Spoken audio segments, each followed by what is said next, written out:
Bonsoir à tous. 2023 est là et les choses empirent pour les Palestiniens. Prise d'assaut, arrestation, assassinat. Les nouvelles autorités sionistes annoncent la couleur dès l'entame de cette année et nous en parlons ce soir dans l'échiquier international.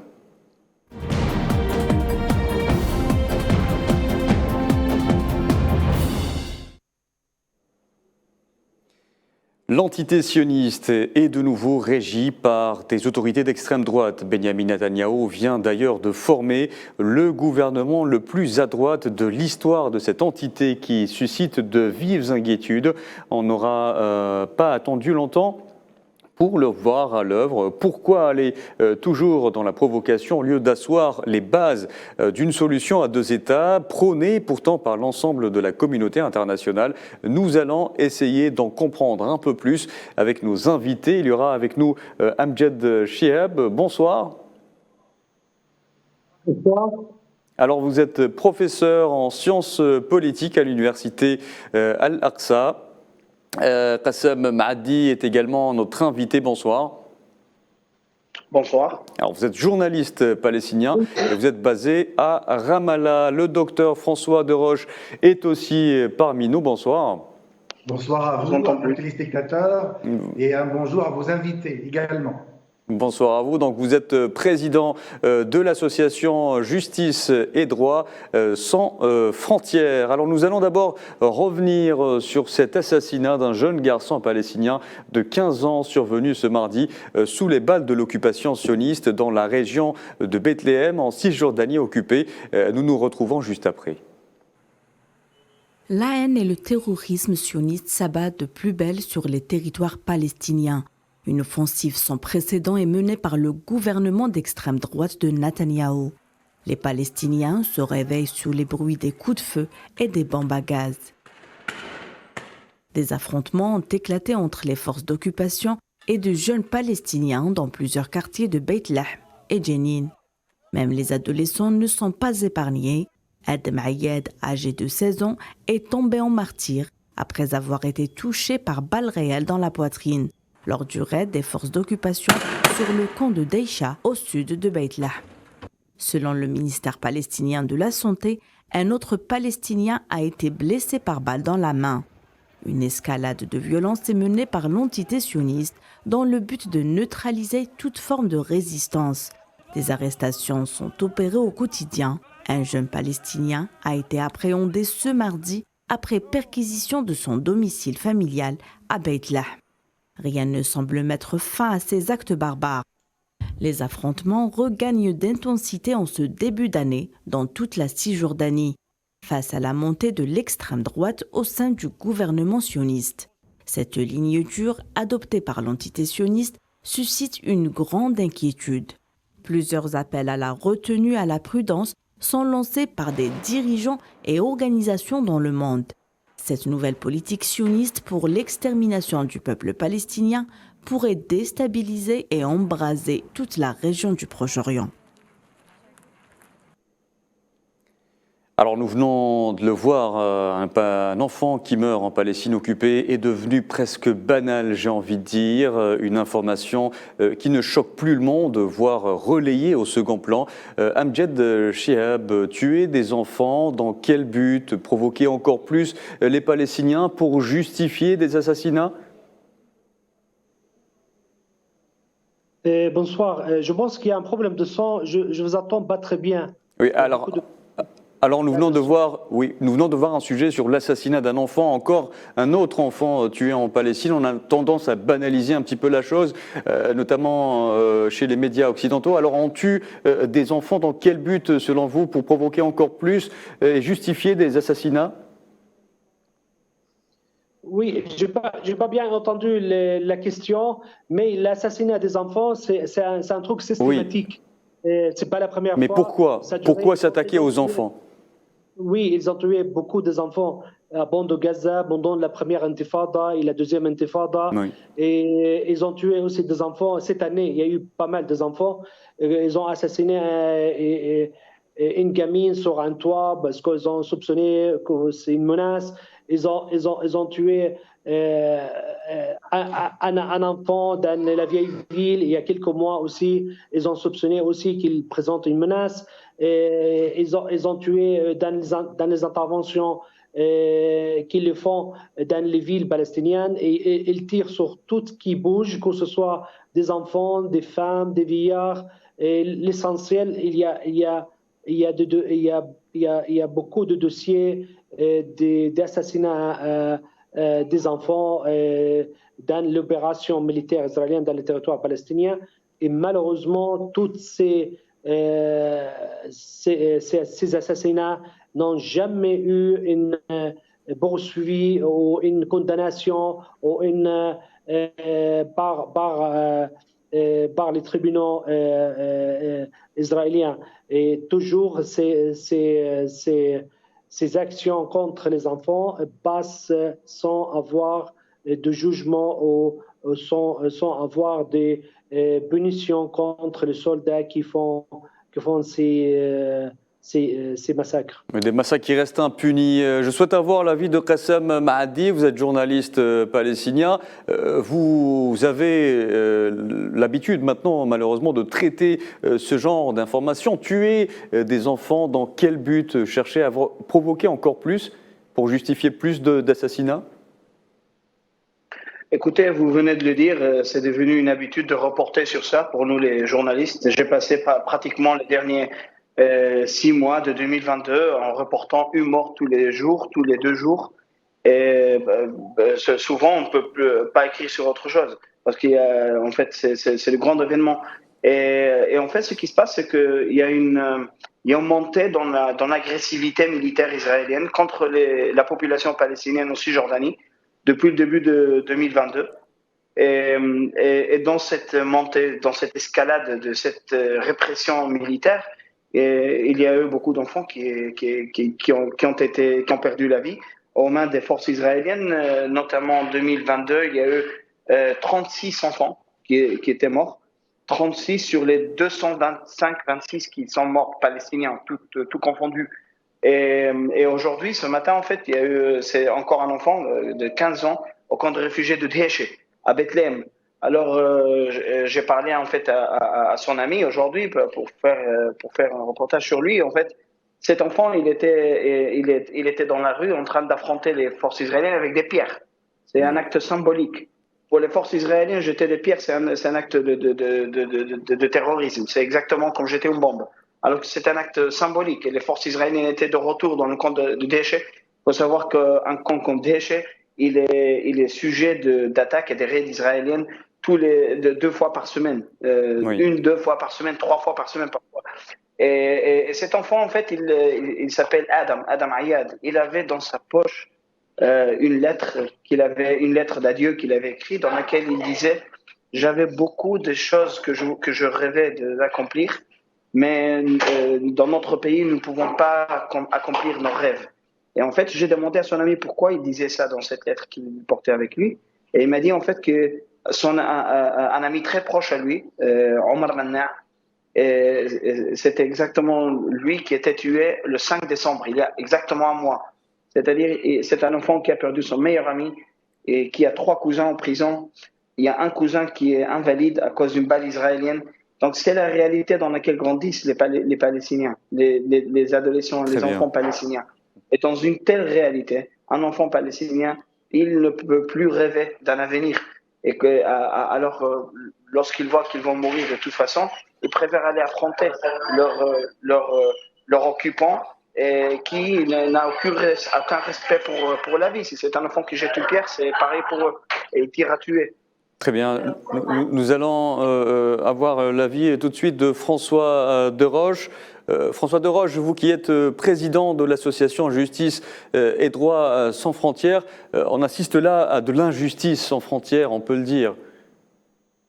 Alors moi, je vais reprendre ma casquette de médecin et dire que tuer un enfant, agresser un enfant, d'ailleurs le droit européen, le droit international le punit beaucoup plus sévèrement que tuer un adulte. Pourquoi ? Parce que quand on agresse un enfant, quand on tue un enfant, on déstabilise la société, on déstabilise des cellules familiales, on touche l'imaginaire populaire, on touche l'essence même, en fait, l'espoir de la société. C'est-à-dire qu'aujourd'hui, quand on attaque des enfants, quand on tue des enfants, les conséquences sont beaucoup plus dramatiques que de tuer ou d'agresser des adultes. Ça, c'est la première chose.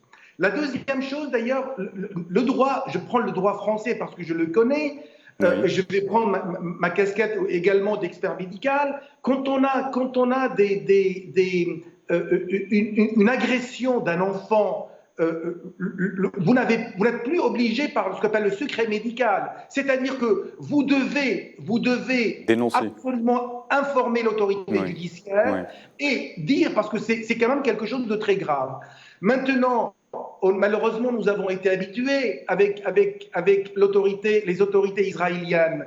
On tue des enfants pour avoir des conséquences, un écho beaucoup plus important de cette agression, pour déstabiliser. Et surtout, vous savez, quand vous savez que vos enfants peuvent être victimes d'une balle israélienne, eh bien, écoutez, vous ne les laissez pas sortir. C'est-à-dire, Israël, comme ça, lutte contre la résistance palestinienne. En terrorisant les plus petits ? Absolument, en terrorisant, parce que quand vous êtes père, moi je suis père de 2 filles, vous savez qu'est-ce qu'il y a de plus cher que ces enfants? Rien. Vous savez, quand vous avez vos enfants, vous tenez à vos enfants, même quelquefois vous passez ça en second lieu, même par rapport à vos objectifs, à votre idéologie. Et quand on voit aujourd'hui, parce que le ton a été donné par ce gouvernement israélien, ils veulent aujourd'hui criminaliser le jet de pierre. Il a demandé de tirer à balles réelles sur des enfants qui jettent des pierres. Il veut faire une loi concernant cela. On dit maintenant, trop c'est trop, cette plaisanterie a assez duré, il faut que le monde se réveille, il faut que le monde se lève pour dire aujourd'hui stop à ces voyous qui sont en train de réformer et de maîtriser le pouvoir judiciaire en Israël. François Desroches, autre événement marquant de ce mardi, la mosquée Al-Aqsa, 3e lieu saint de l'islam, a été prise d'assaut, encore une fois, cette fois par un ministre extrémiste sioniste sous haute sécurité. Des milliers de collants ont aussi pris d'assaut ce mardi les sanctuaires islamiques de la ville de Kifl-Haris, au nord de Salfit, en Cisjordanie occupée. Il s'agit de messages forts envoyés par l'extrême droite sioniste. Doit-on s'attendre à plus d'actions semblables à l'avenir?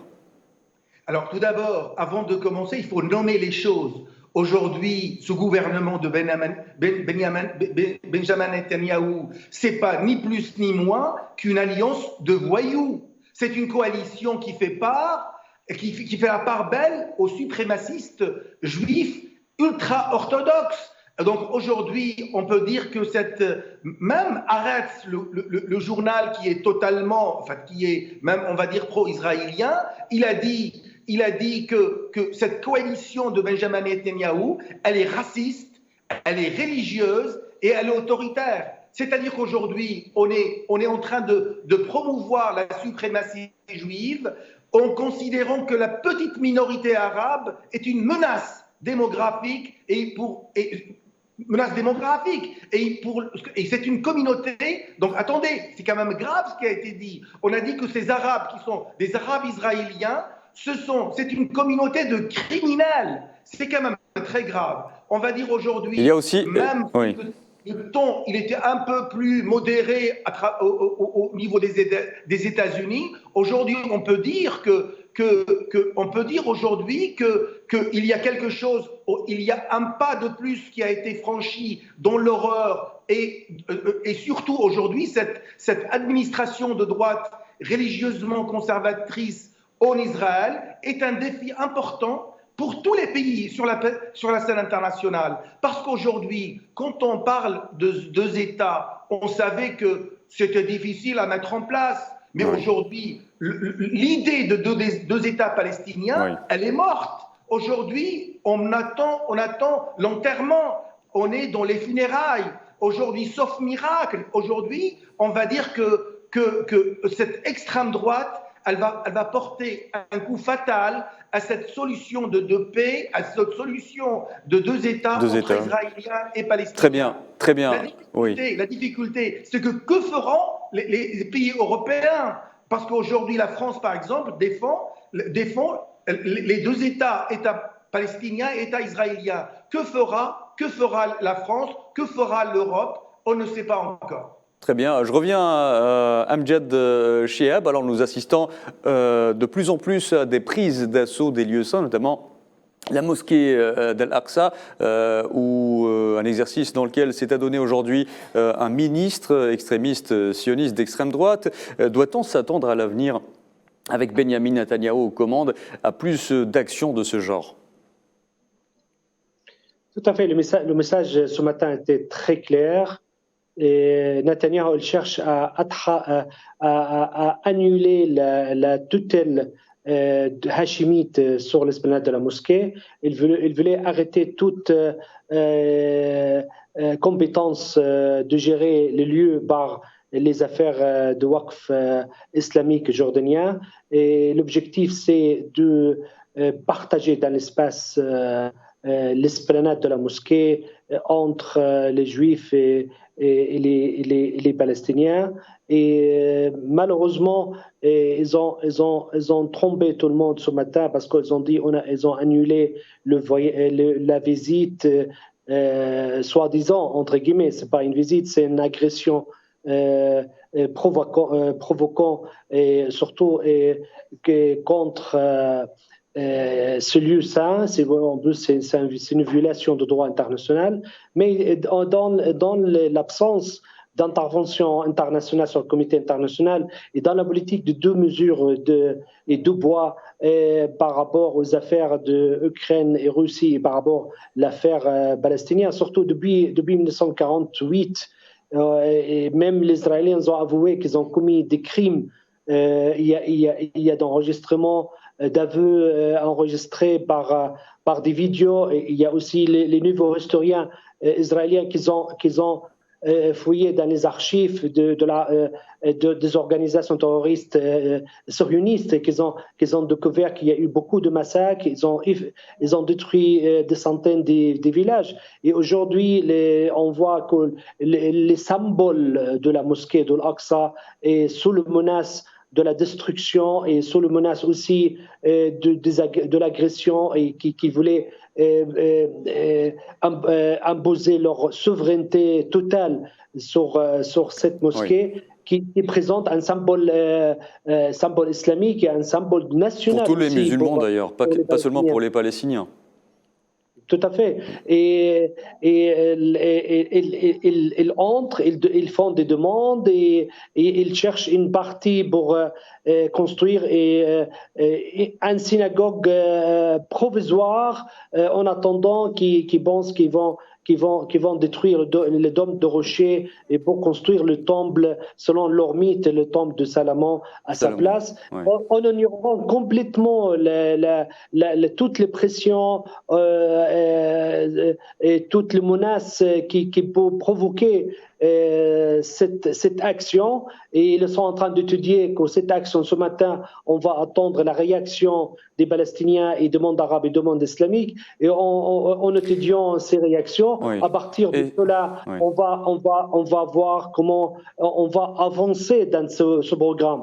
Ils préparent le programme, ils préparent leur stratégie. L'entrée aujourd'hui par Ben Gvir qui complètement change les enjeux de bataille sur ce lieu, c'est que ce intégriste et fanatique religieux Ben Gvir, il est à la tête d'une ministre entre guillemets, soi-disant le ministre de Sécurité nationale. Il entre avec une force d'unité, de Mustaribin, des soldats de frontières, oui. De police, avec un moment qu'il y a personne à cette heure de matin, en absence des Palestiniens, en absence de fonctionnaires oui. Vous avez parlé de réaction. Qassem Maadi, ceci a bien entendu suscité des réactions côté palestinien. Le ministère palestinien des Affaires étrangères et l'OLP ont condamné, bien entendu, la prise d'assaut de la mosquée sainte. Le Hamas a promis de son côté de continuer à défendre les lieux saints. Jusque-là, on se retient du côté palestinien, mais jusqu'à quand, Qassem Maadi ? Bon, non, on ne se retient pas du tout. C'est juste une question, disons, des moyens.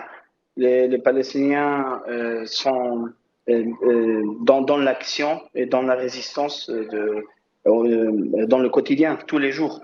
Il n'y a pas eu un seul moment. Mais on cherche aussi à une escalade à travers ces actes. On cherche à créer une réaction peut-être démesurée de la part des Palestiniens pour justifier peut-être des crimes plus... Oui. Disons que celui qui a mené cet acte aujourd'hui, c'est Itamar Ben-Gvir, et c'est un colon lui-même. Il habite à la colonie de Kiryat Arba à Hébron, et c'est un monsieur qui est issu justement de la droite sioniste messianique religieuse.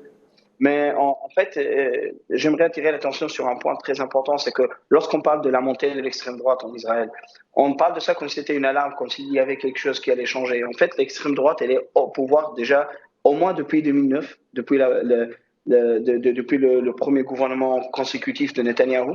Et en plus, l'extrême droite, elle est toujours au pouvoir, même quand elle n'était pas dans le gouvernement. Depuis les années 70, ce sont les gens comme Ben-Gvir qui ont fondé la moitié des colonies dans la Cisjordanie et qui étaient en fait encouragés, protégés et soutenus par les gouvernements israéliens dits de gauche, comme les travaillistes.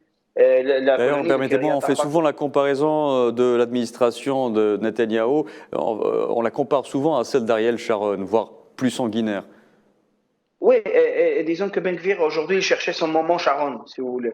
Il cherche à faire un peu ce que Sharon a fait l'an 2000 et en fait devenir le nouvel héros de cette extrême droite que si elle est d'accord sur la haine des Palestiniens, elle n'est pas d'accord sur le reste, c'est-à-dire elle est bien fragmentée.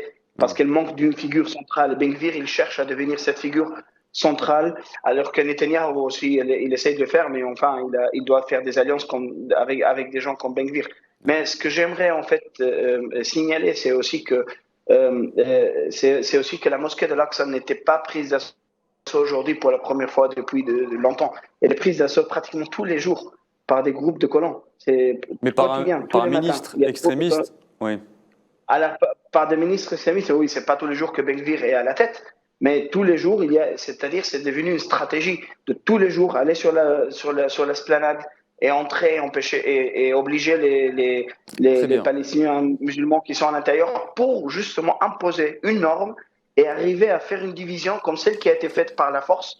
À la mosquée Ibrahimi à Hébron. Très bien. Il reste très peu de temps, Qassem Maadi. Je voudrais encore poser 2-3 petites questions au docteur François Deroche d'abord. Alors, soyez très brefs, je vous prie, messieurs. Les nouvelles autorités sionistes ne se contentent pas de provoquer les Palestiniens. On assiste ces derniers temps à des bombardements contre des cibles en Syrie. Un embrasement dans la région est-il aujourd'hui à craindre, François Deroche ?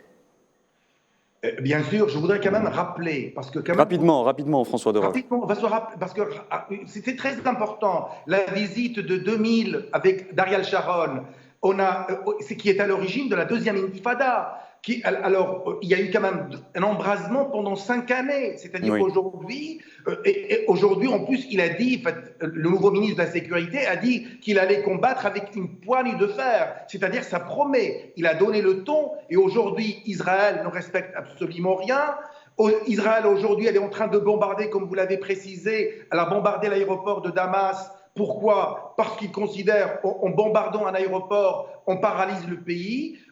Ils considèrent aujourd'hui, plus on affaiblit les voisins, plus on reste fort. Mais aujourd'hui, il faut que la communauté internationale se lève comme un seul homme pour dire stop à cette agression sans cesse de l'armée israélienne et de l'extrême droite israélienne qui n'a Très bien, il reste une minute, François Desroches. Je voudrais d'abord poser une dernière question peut-être à Amjad Chehab. Alors l'entité sioniste semble nourrie par des ambitions plus grandes puisque le nouveau ministre sioniste des Affaires étrangères a annoncé que la prochaine réunion du Forum de Negev aura lieu en mars au Maroc. Des pays comme l'Algérie n'ont cessé de lancer des avertissements contre cette normalisation.